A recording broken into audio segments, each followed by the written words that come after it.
Honrando a su Señor. Honra al Señor con tus bienes y con las primicias de todos tus frutos, y serán llenos tus graneros con abundancia y tus lagares rebosarán de mosto.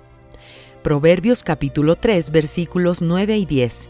Lo primero que usted hace con el dinero que recibe generalmente es lo que considera más importante y urgente.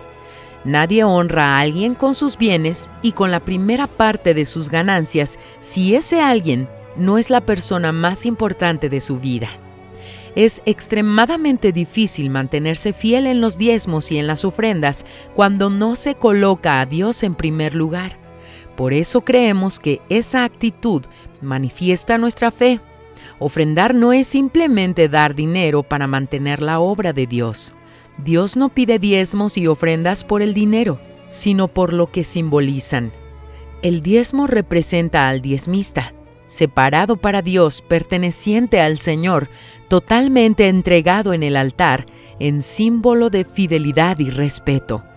La ofrenda representa al ofrendante, que entregó su vida sin reservas, por amor y por la fe en el Señor Jesús. El ofrendante que se entrega porque cree en la palabra que oyó. Cuando usted se coloca como la propia ofrenda delante de Dios, pasa a tener el derecho de recibir todo lo que Él tiene. Quien da, recibe. La ley fija de la cual nadie puede huir. Quien hace lo que es bueno, cosecha lo que es bueno. Quien hace lo que es malo, cosecha lo que es malo. Si honra a Dios con sus bienes, se llenarán abundantemente sus graneros y rebosarán de vino sus lagares. Tener graneros abundantemente llenos es ser bendecido económicamente.